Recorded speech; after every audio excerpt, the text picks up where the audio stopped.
Okay, I'm calling this meeting to order. My apologies that it's starting a little bit late to all, especially the many folks who are here. We have got, I guess we'll start by having the clerk take the roll. Representative Pinto, Chair. Present. Representative Kotyza-Witthuhn, Vice Chair. Present. Representative Franson. Representative Bonner. Present. Representative Damath. Present. Representative Heinzman. Representative Morrison. Present. Representative Pryor. Present. Representative Wozlowick. Present. Representative West. Okay, and then we do have a quorum, so if I can have a motion to approve the minutes of our meeting on February 18th. So moved. Thank you, Representative Wozlowick. Any discussion on the motion to approve those minutes?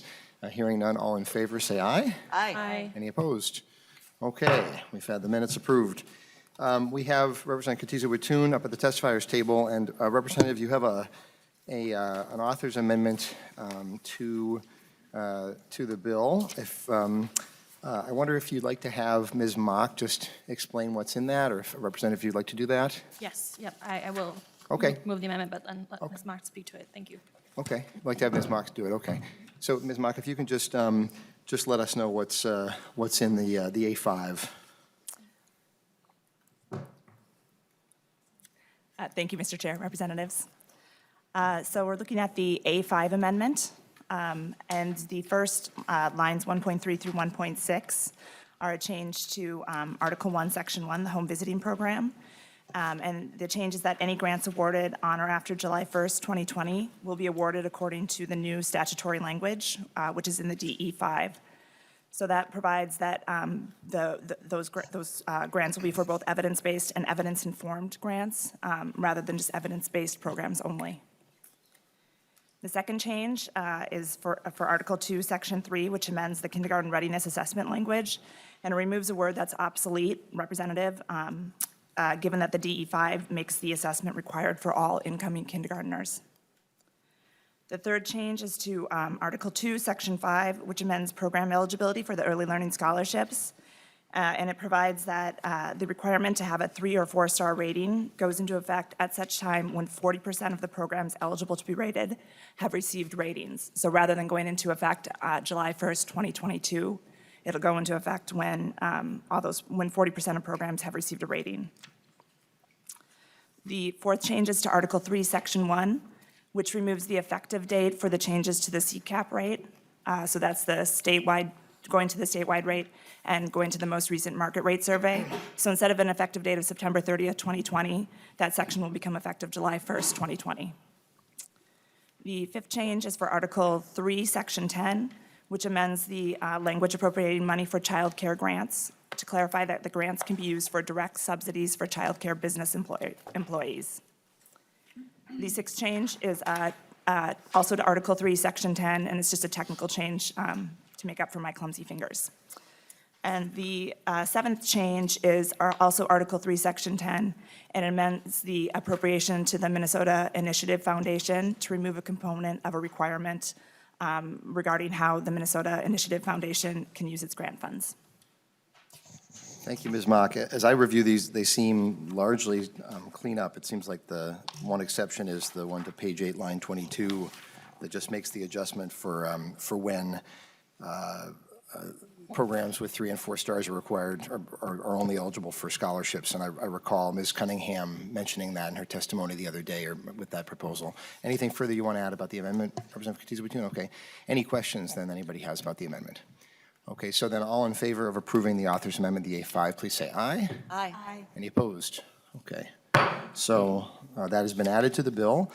There are no further amendments, and so any discussion to the bill or questions for the bill's author? Oh, Representative Heinzman is nodding, I think. Yes? Oh, yes. We'll go have Representative Wozlowick.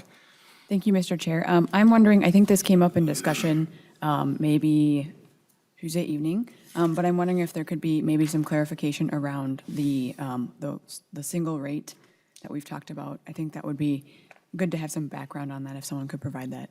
Certainly. Yeah, anything, either Representative Kotyza-Witthuhn, if there's anything that you want to say preliminarily about that, or if there's anyone in position who can talk about that. I can talk about that briefly as well, but Representative Kotyza-Witthuhn, do you want to perhaps start?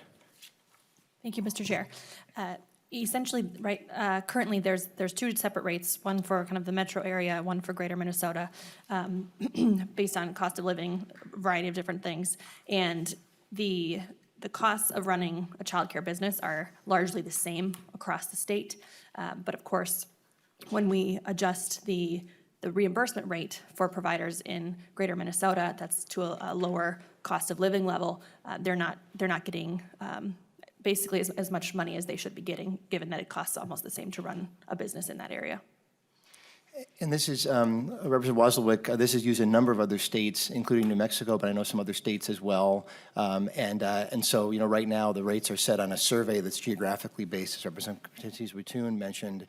And so the thought is because costs, and they do vary family versus center-based, et cetera, because costs don't vary as much as rates do, then the thought is that this is a way to make sure that businesses, I mean, we know that all these businesses are not being supported nearly enough based on the economics, but this at least makes that more equal.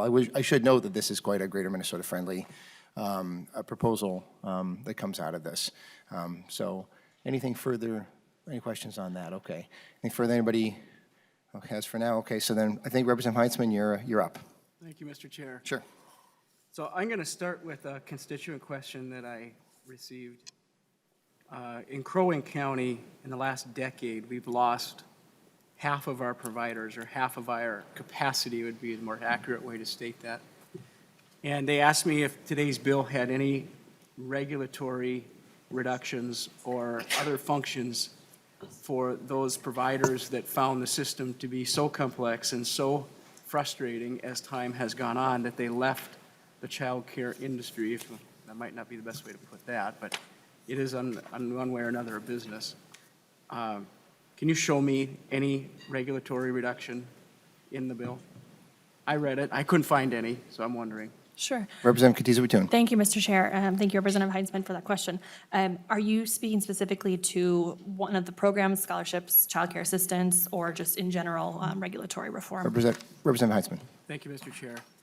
No, I think the constituent was very specifically wondering if there were any provisions in this bill. Does House File 1 under the DE have any language that would make it easier for them to re-enter that business? And it was the regulatory frustrations and concerns that led them to leave the business in the first place. And I know that's something that the entire legislature has heard over the last, decade. And I'm wondering if this bill addresses that issue. Representative Kotyza-Witthuhn. Thank you. Thank you for the clarification. We haven't addressed a lot of regulatory changes in this bill, but we have included some of the recommendations from the Child Care Task Force. So in Section 10, the Family Child Care Regulation Modernization area, it does speak to a couple of the recommendations based on the meetings of that task force throughout the interim and And I since wonder, last session. I wonder, Representative Heintzman, if it would make sense to have the co-chair of the task force who worked on this section to perhaps answer your question, which is Representative Wasselwick. Honestly, Mr. Chair, I was hoping that the bill author could tell me where in the bill is there anything that would reduce regulatory requirements that would help people who left the industry return to the industry again. And Representative Heintzman, I think the answer to your question is Section 10, so page 11 of the bill, which is a family child care regulation modernization. And this is coming out of the Family Child Care Task Force, where they heard loud and clear and had representatives of family child care and others who said, what we need is this, and then we're funding it, and then the bill is funding it. But Representative Heintzman. Thank you, Mr. Chair. That would be fine. We could talk about what the group did in their efforts, but I'd really like to know where in the bill, is there any language in the bill that addresses this issue? The task force we could discuss probably for quite some time and what their findings might have been, but is there anything in the bill that addresses this issue specifically relative to regulatory requirements that have caused so many folks to leave the child care industry? So, Representative Heintzman, so line 11.10 of the bill requires the Commissioner of Human Services to contract with an independent organization or individual consultant to develop a proposal for ... And I guess it sounds like that you don't view that as addressing the concern, but I think that it's squarely addressed at addressing those regulatory concerns. But Representative Heintzman. Thank you, Mr. Chair. And I think anybody watching today or listening would be asking a similar question if they were reading the bill. if there is any regulatory changes that had been recommended or the agency had found productive, I think that should be in here specifically. I don't see that there's any outcome necessarily written there, but I'll move on to my next question. It sounds like the answer is no, that's not in the bill. If we could go to Article 3, line 17.20. There's some programming here that I was wondering about. We're talking about forgivable loans or grants. And I think the Section 6 is talking about a $3.5 million appropriation. Line 17.20, establishing a fund to provide for forgivable loans or grants to match all or part of a loan made under this section. Representative Kotyza-Witthuhn, if you could help me understand the criteria for how we're deciding whether or not we're going to forgive a loan, and then also, are we talking about a small portion of money that would be used towards this section of the language, or are we talking about the entire $3.5 million appropriation, if I've understood the appropriation correctly?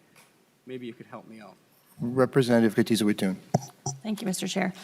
So the $3.5 million appropriation goes to First Children's Finance. They've been running successful childcare programming all across the state for a number of years.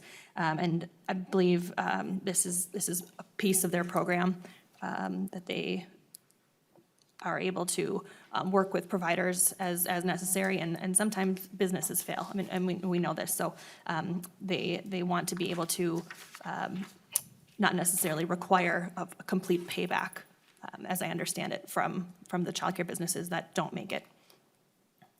Representative Heitzman. Thank you, Mr. Chair.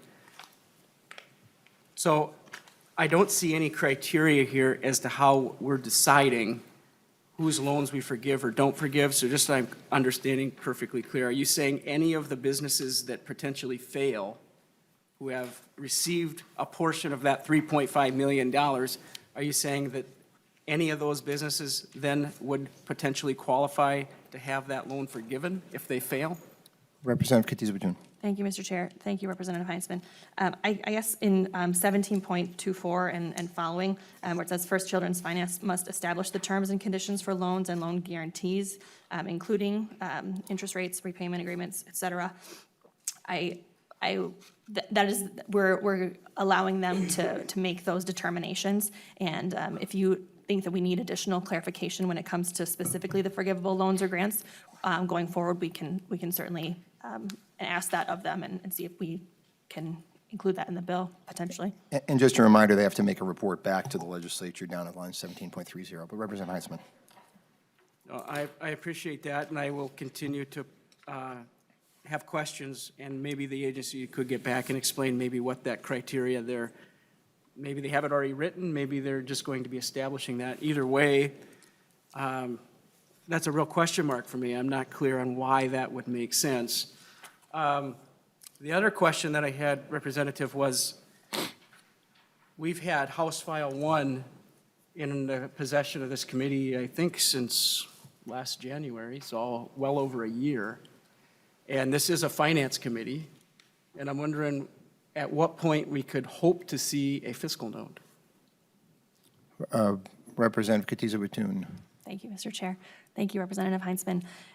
We did begin House File 1 in this committee last year. We heard it in committee. Our division report included pieces of House File 1, so it did go forward and beyond to the Education Finance Committee as well as Health and Human Services Finance last year. This delete all amendment has been requested a fiscal note, and so as we head to Health and Human Services Finance, I anticipate that we'll be seeing that fiscal note soon in the next week or so, hopefully. And I may note, Representative Heitzman, just, of course, there's specific amounts in the bill. So, I mean, it's 500 million, right? I mean, it's got the spreadsheet. So, I mean, we'll get a formal fiscal note back. It has been requested, but the amounts are sort of with each of these sections. It's do this, and then there's a specific amount of money specified. So we would expect it's going to be the 500 million that actually says it's in the bill. But Representative Heitzman. No, here again, thank you, Mr. Chair. Like I said, this is a finance committee, and typically, we see fiscal notes for bills. And we had House File 1 for a long time, and we never had a fiscal note relative to the spending and the expenditures in that language. And now we're looking at spending approximately, I guess, $500 million. And we still don't have a fiscal note relative to this. So my next question, Representative, would be, so I'm also seeing that this is all, that entire proposed spending is all one-time money. Why not make a more permanent funding mechanism? So we're setting up all kinds of structure and setting up all these systems, and it's literally a very short window, up to 2 years, I think, if I'm reading some of the language correctly. Why? Why only 2 years? Representative Kotyza-Witthuhn. Thank you, Mr. Chair. Thank you, Representative Heinzman. We, simply put, we have this money to spend now, and we are feeling that it doesn't make a lot of sense just because we cannot promise that this money will be ongoing, that we don't support the children and families who need it now. So some of the funding will continue on, and we are really looking at this as a down payment. And hopefully, when we get into next session and have potentially some additional continuing funding, we would be able to revisit some of the pieces in this bill and hopefully continue supporting our children and families where they need it the most. If you do favor permanent ongoing funding, I'm sure Representative Kotyza-Witthuhn would gladly have that support. Representative Heinzman. Thank you, Mr. Chair, and I appreciate the comment. I think that anybody watching here again or listening is going to have similar questions. And I don't know that it makes any sense. If you have the opportunity to write the language and you think that these programs really deserve the credit that we apparently are giving them, you're writing the bill. You're the bill author, Representative. You can write in funding on into the future, but you're choosing not to do that. And I think that that should raise a lot of question marks for Minnesotans as they wonder what is happening here in St. Paul and what the DFL's priorities are relative to this language. Thank you. Representative Wozlowick. Thank you, Mr. Chair. I just wanted to address some of the questions that Representative Heinzman raised earlier about regulatory reform. And one of the things that the Child Care Task Force is actually doing is putting out a survey to providers who have gone out of business to understand more specifically what sort of regulations caused difficulty for them and may have caused them to go out of business. So up to this point, we don't have anything specific on specific regulations within the rule and statute that govern family child care. And so we're trying to get a better idea of kind of specific regulations that folks think caused barriers or caused them to close their business. And then from there, I think we're supposed to have results sometime during session from that survey. And then from there, can think about some legislative proposals, but just not, the timeline doesn't work out for us to have anything this session, but certainly to kind of continue the discussion around what sort of regulations, what are providers telling us about regulations and things that need to be changed, and then how can we move forward with that information. So that is being done. We are getting more specifics on that, but just wasn't done in a fast enough way for us to be able to have some legislation at this point. Thank you, Representative Wozlowick. Representative Franson. Mr. Chair. Anyway, to the point of Representative Kotyza-Witthuhn on the yet another survey, my friends, we have been doing this for years and years. We have done tours around the state, many tours around the state. We've all had listening sessions in our district. We've spoken to child care providers. They have testified in front of our committees, and yet now we're hearing another survey. Mr. Chair, sometimes I wonder if the state of Minnesota really truly cares about child care providers and we're just patting them on the head, saying we're listening to you, we're trying to figure this out, patting. Meanwhile, we're continuing to push toward all-day pre-K, universal pre-K, or we already have all-day, but universal pre-K, while the state of Minnesota is destroying the private market. And, you know, childcare providers want to know today, now, not tomorrow, or 2, 3, 4 years from now, that we're actually taking their profession seriously. And I'm frustrated, as well as business owners who can't find people to work, those moms and dads who are unable to find quality care, for the providers themselves who are screaming for some help here because they're just regulated to death, but yet they're saying, you guys aren't listening. We've already talked about this many, many, many times over and over and years and years and years. Other comments or questions for the bill's author? Representative Demuth. Thank you, Mr. Chair. Representative, thank you for bringing this bill forward. My question has to do with the voluntary pre-K and the 4-star rating. So if you can tell me how many site visits or inspections are required for the 4-star rating, how does that, as described under Chapter 124D, how does that happen? And how long? What's the process, I guess? Representative Kotyza-Witthuhn. If you need to phone a friend, I'm not sure. Thank you, Mr. Chair. So our 4-star rating programs, I mean, they qualify, four-year-old kindergartens typically are a part of the school district, and so they tend to hit those benchmarks through other qualification processes. So if anyone else would like to speak to particularly the number of site visits, that would be. And we've got Ms. Snyder from the Department of Education. Thank you for coming up. If you identify yourself and then proceed. Caitlin Snyder, Minnesota Department of Education. Mr. Chair, Representative Demuth, I have this information in my inbox, but was not able to pull it up as quickly as I was hoping, but I can provide that to the committee. And I believe this is existing law, if I'm understanding the question correctly, and that there's no change in that. Correct. Okay. Thank you. A follow-up, Representative Demuth? Yeah, Please, thank you, Mr. Chair. Another thing, just going with that, and I would appreciate that information too, if you can get that to the committee. Representative, how long does it take from a program actually opening then? And this is part of the same question. I don't know if Ms. Snyder will be able to provide that, or if you know, but from when a program actually opens in that setting until, or when they apply until they can actually open, do you know the process in there, or is it just kind of an automatic for the 4-star? Representative Kotyza-Witthuhn, and I think maybe the question is referring to voluntary pre-K programs, Yep, Representative Demuth? still the same thing. So when they open, is it an automatic that they get the 4-star, or is there a process so parents can know? Mr. Chair, I Representative cannot speak Kotyza-Witthuhn. directly to the timeline from when a 4-year-old preschool program would open, especially in the voluntary pre-K program. But it is an existing program, and we're just looking to extend the opportunity for 4,000 children to attend 4-year-old kindergarten.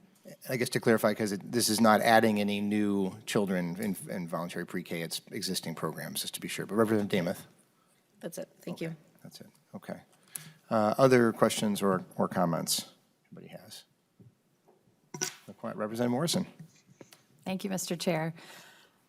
Mostly, it's a comment. I want to thank you, Mr. Chair, for your years of leadership on this issue, and Representative Kotyza-Witthuhn for her leadership in carrying this bill, and the many stakeholders who have worked tirelessly on these issues to enact and enhance a lot of what's included in House File 1.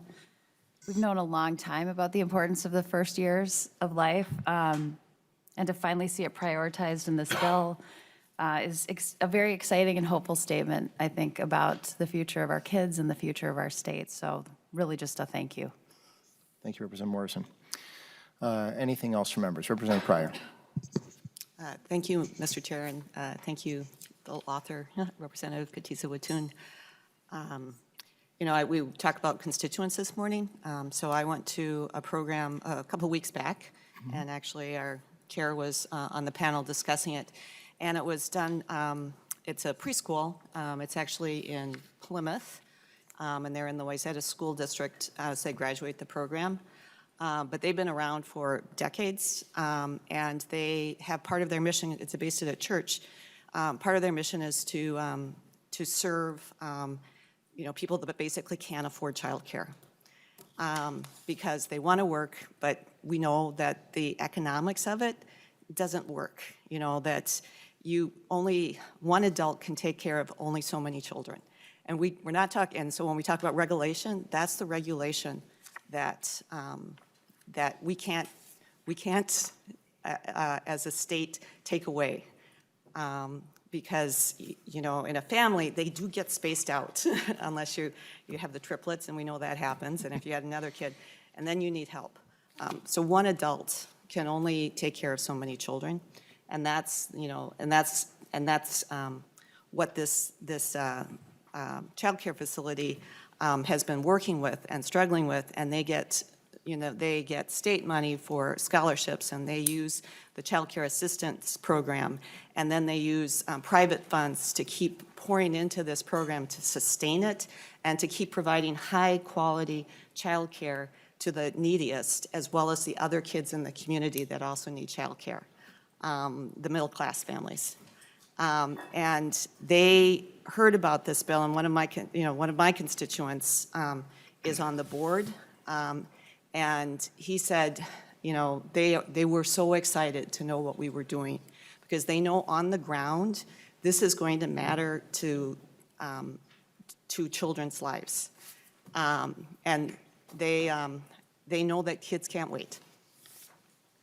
We also know that we have a budget that we have to meet, and we have one-time money. We do not have this as ongoing money right now in the budget, because this is not our budget year. So we can't take money from other things that we funded to make this ongoing. So we're trying to be realistic in what we're doing, but we also know one-year-olds can't wait. There is brain development that's going on right now, and if these one-year-olds do not get that quality childcare setting that their parents need for them, their brains will not be able to develop in the way that, and they won't be nurtured in the way that is, that will give them their potential in life.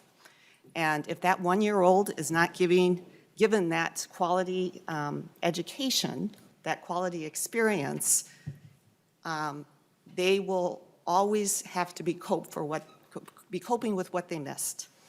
And when we see them in our pre-K programs, when we see them in kindergarten, we're having to make up for what they missed when they were 1 year old. And so the difference between what it would cost to take care of a 1 year old, the way that they should be taken care of, to what it will cost if we don't realize that opportunity, if we don't fund that opportunity, we will be paying for public dollars, taxpayer dollars, we will be paying for the rest of their career in education. And then we will be paying for that, they will be paying for it in the rest of their careers in the workforce. So that's when we talk about the investment now is the cheapest we can do as taxpayers, as representatives, as stewards of state taxpayer money. This is the best investment. What we have available right now is one-time dollars. Those one-time dollars will have an impact for the next, you know, as long as these children are alive. So think of that 1 year old, and that's who we're helping right now. And we're helping their parents get in the workforce, stay in the workforce, be stable, get their lives together so that we don't have to support them anymore. This is the best we can do, and this is what we have to do. And this bill, House File 1, you are the person to carry it. And so thank you. Your life, your experience just speaks to this in a way that, that we can all appreciate. So thank you, Representative Carly Kotyza-Witthuhn. Thank you, Representative Pryor. Representative Bonner. Thank you, Mr. Chair. Thank you, Representative Carly Kotyza-Witthuhn. I just want to say thank you so much for bringing the bill forward, and I know that a lot of time and effort did actually go into creating this bill. There was a great deal of thought about how we balance the needs of different folks, different competing priorities in terms of additional funding for things like CCAP dollars versus scholarship dollars, and how that would play out. There was a lot of thought put into that, and making sure that we're really being thoughtful about how we make those investments for different parts of our state. And I can tell you, I had the privilege of being able to attend, for example, home visit, as I believe Representative Wozlowick did. And I have to tell you, during that visit, seeing a young Latino family, and they had 2 4-year-old twins, and watching them in action, seeing the engagement from their mother, seeing the folks involved, their level of engagement and their passion with these kids. These kids they thought they were playing while she was evaluating them. And she was so smooth and so effortless. And to see these kids excited, to be excited about learning, was really incredible.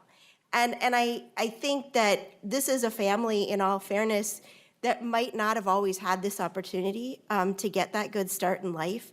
But I can see that level of parent-child engagement was just phenomenal.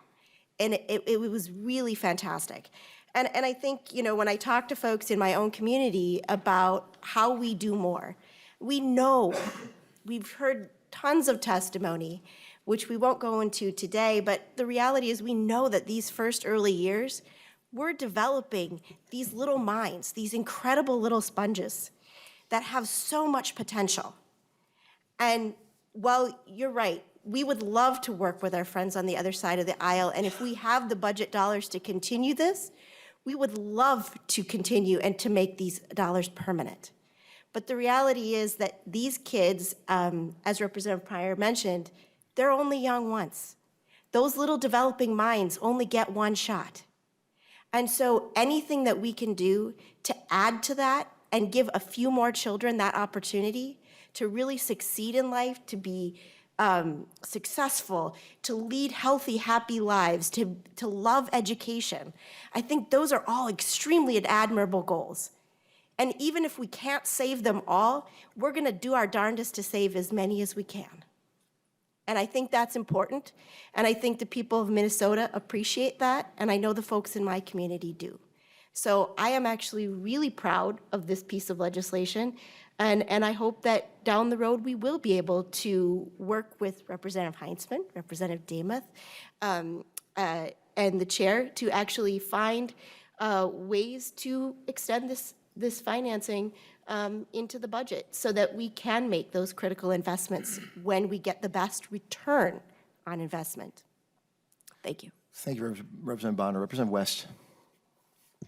Thank you, Mr. Chair. I feel like I have to talk now that we've gone around the whole entire table. But yesterday we heard some testimony that 4-year-olds are being cut out of the early learning scholarships. So why are you cutting 4-year-olds out of the scholarship program? Representative Kotyza-Witthuhn. Thank you, Mr. Chair. Thank you for your comment, Representative West. I wouldn't go so far to say as that we're cutting 4-year-olds out of the program, but we did, given the research that we've seen throughout last session and in the interim, we really just want to redirect funding to the children in the years and when they need it the most. So there are a multitude of options for 4-year-olds as they grow. Some of those, the brain development that's happening though between the ages of 0 to 3 is so critical. We just want to make sure that families have every opportunity to find the programming that is essential for their children at those points in time. And again, if funding were unlimited, we wouldn't have to make some of these tough decisions. And to clarify, Representative West, a child who has a scholarship at age 3 does keep it at age 4, among other exceptions for 4-year-olds. Representative West. Thank you, Mr. Chair and Representative.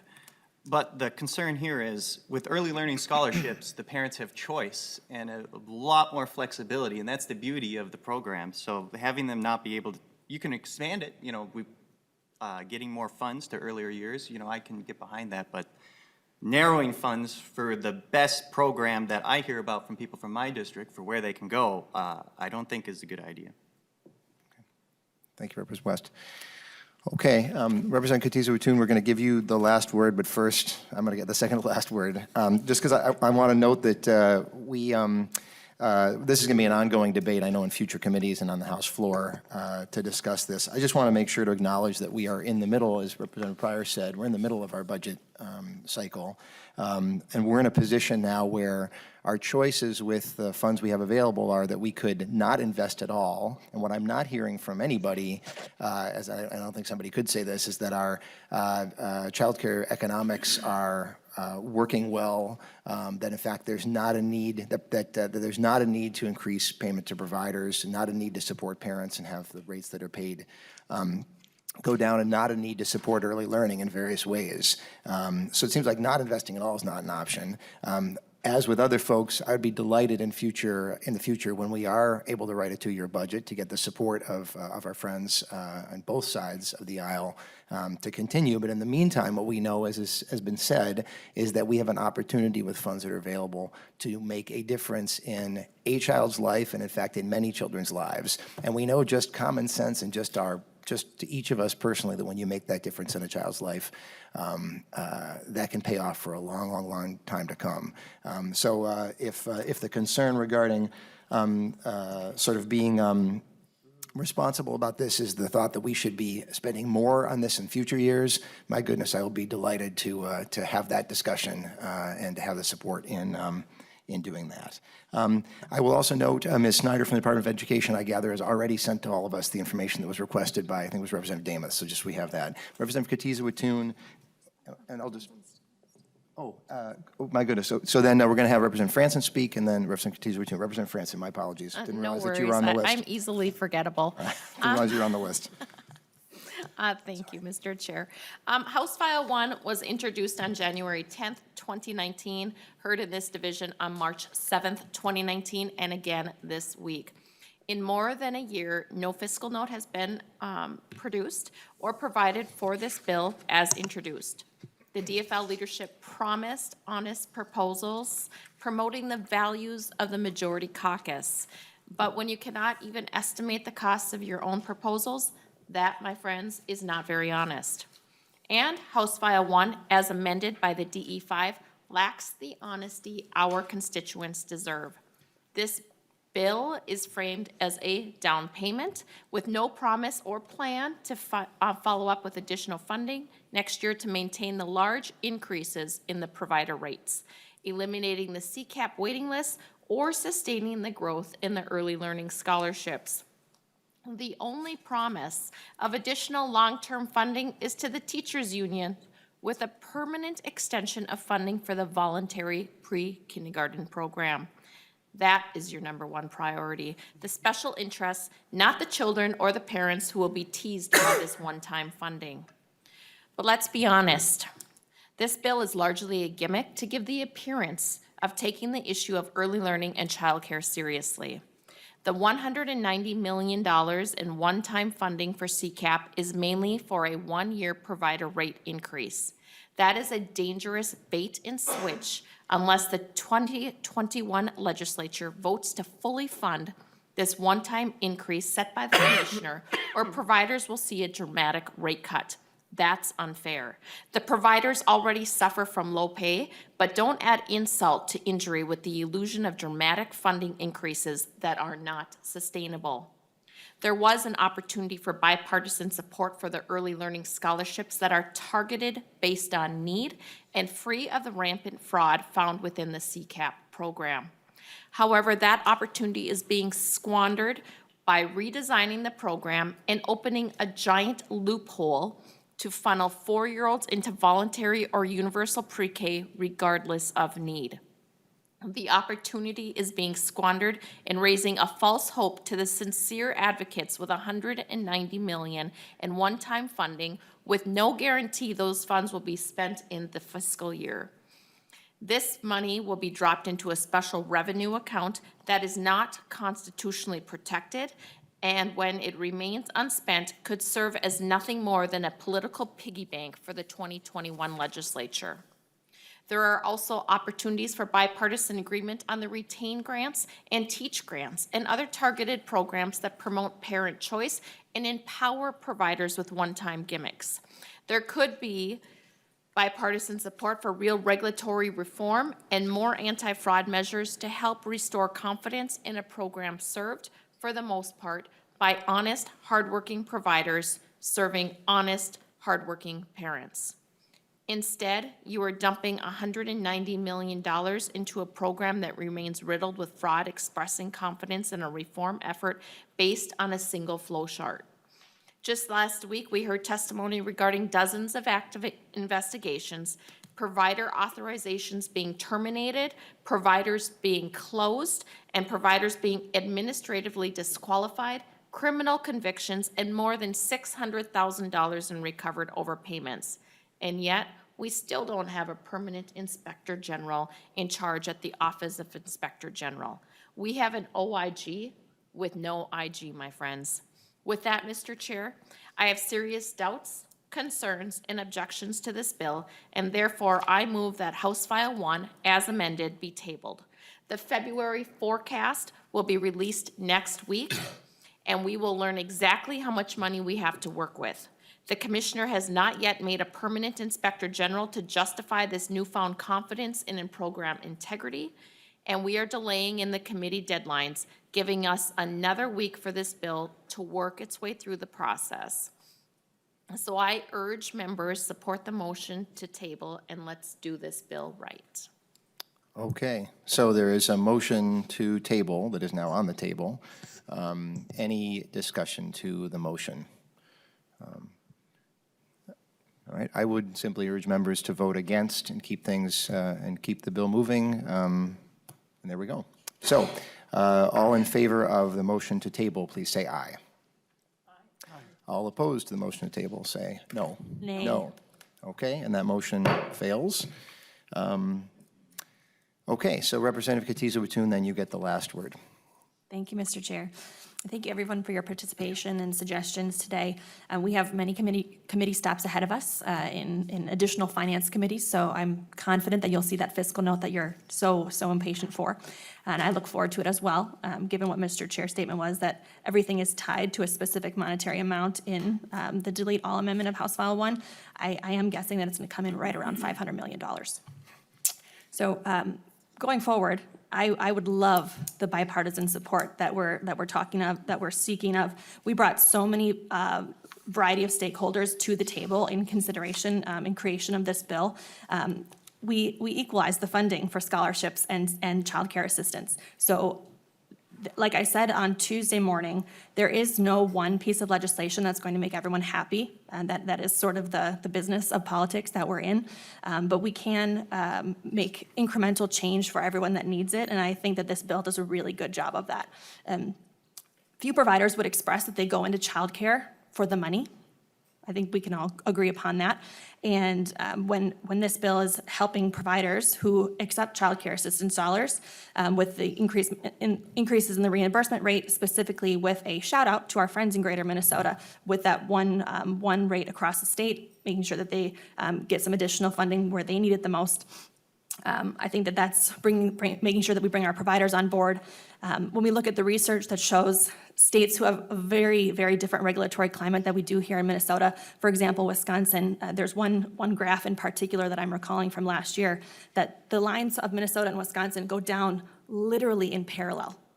Their regulation doesn't match what we have here, but yet they're still seeing providers close their doors daily, weekly, whatever it may be. This is a nationwide crisis. I'm not saying that this bill is the end-all, be-all. It is a down payment. I want to make additional funding for our youngest children. I think it's hard for me to stomach that my friends across the aisle would question the DFL's commitment to our youngest Minnesotans and their families when not one of them will sign on to this bill and support it in any shape or form. So this is not a promise to the teachers union. This is a promise to our communities and to the youngest Minnesotans and their families. So we're including everyone at the table here. I appreciate the feedback. We've got a lot of stops to make along the way, and I think that we can be confident that this bill is going to make a big difference in the lives of children who are only young ones. Thank you, Mr. Chair. Thank you, Representative Kotyza-Witthuhn, and thank you, members, for the discussion. So with that, Representative Kotyza-Witthuhn renews her motion that House File 1, as amended, be re-referred to the Health and Human Services Finance Division. And so all in favor of that motion say aye. Aye. And any opposed, say no. No. Okay. So with that, the motion prevails, and House File 1 is re-referred to Health and Human Services Finance Division. Members, next Tuesday, the plan is to receive a presentation from the administration regarding the Children's Cabinet and the Preschool Development Grant. And then we'll proceed from there. And then expect to be hearing some bills on Thursday, and we'll get the information out about that. Members, thank you very much again. Thanks to Representative Kotyza-Witthuhn for her work on the bill. With that, we are adjourned.